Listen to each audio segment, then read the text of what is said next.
Out of the Middle East, President Trump is planning an unprecedented pressure campaign targeting Tehran's oil and finances. The commander-in-chief calling it economic D-Day as he warns any country that attempts to help Iran, threatening tremendous economic consequences. Chief foreign correspondent Trey Yingst is live in Tel Aviv with more. Hey, Trey.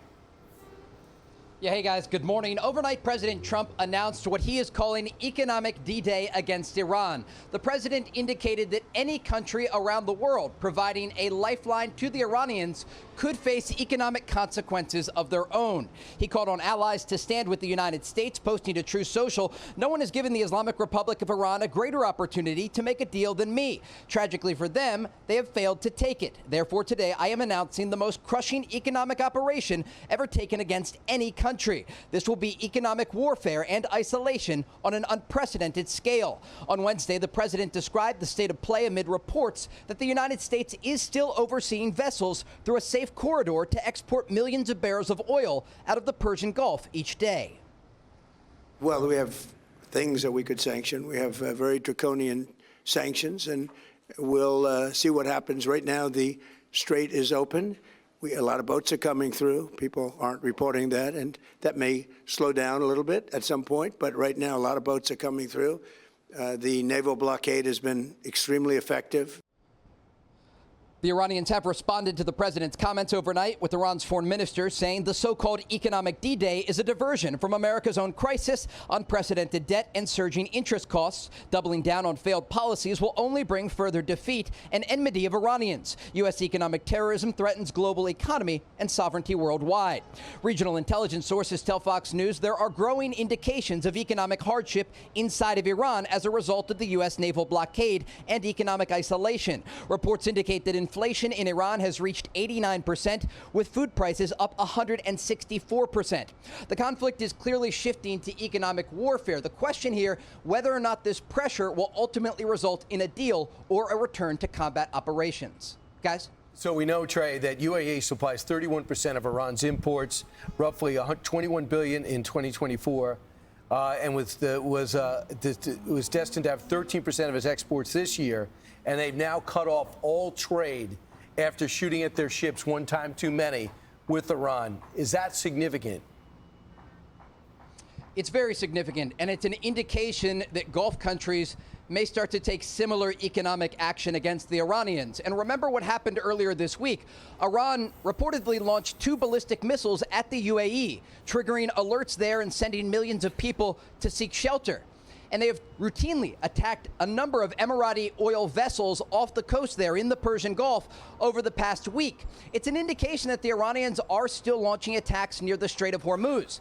And while the president says the waterway is open, only about 10% of the vessels that are supposed to be passing through this critical waterway are actually making it out of the Persian Gulf. There is this parallel story that's quite important. The president has indicated to Fox News that they are still getting oil out of the Persian Gulf.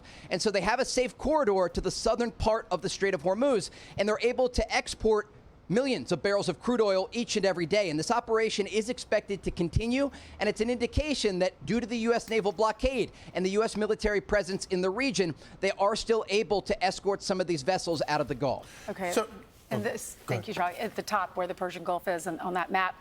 How does the president plan to squeeze them even harder? What would be ideal is to squeeze them so hard that they have to give up their nuclear weapons. They just say, fine, take them, we'll give them to you, we'll get them out of here because we're in such dire straits.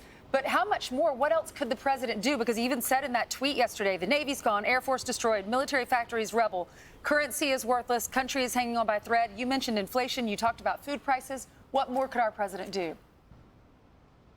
Yeah, it's a great question. We have to look at the facts on the ground here. And when we step back and we look at the situation for the Iranians, much of their Navy was destroyed during Operation Epic Fury. Many of the production lines for the missiles and drones inside of Iran were targeted. But the Iranians still do have a military industrial base. They have missiles, drones, cruise missiles that they can use not only to attack the Gulf, but also U.S. forces in the region and possibly even Israel in the future. And so the U.S. military remains on alert.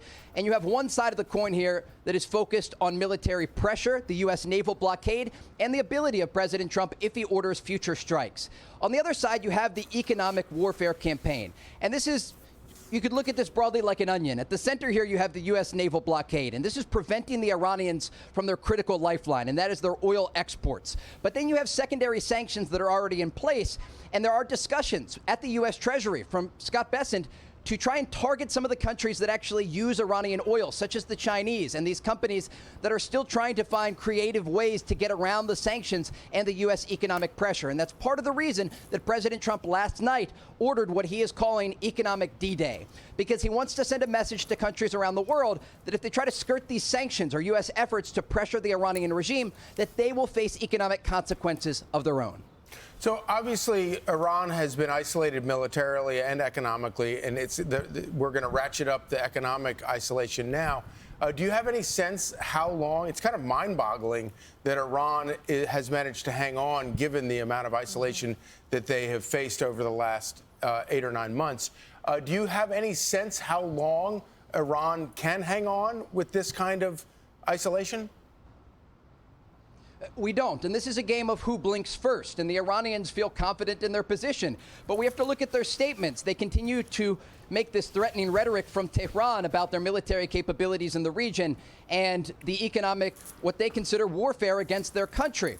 When we look at the Iranians, though, they have prepared for this reality, and we have to face the facts of the situation. Not only on a military front, they prepared this mosaic defense, ensuring that if their top commanders were taken out, that others could fill the shoes. And that's exactly what they have done. According to reports in the Wall Street Journal, for example, over the past 2 months, they have not been so focused on finding a diplomatic off-ramp.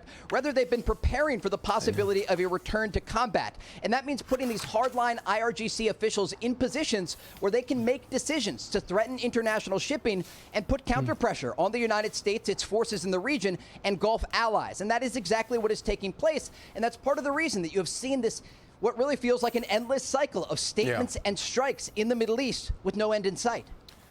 Yep, I've got a million more questions for you, Trey. I guess it'll wait for next hour. I appreciate all the insight as everybody watches in the region. Trey Yingst, thank you. Trey. Thanks, Trey. Meanwhile, be sure to like and subscribe for all the Fox News latest on YouTube and catch full shows streaming now on Fox One.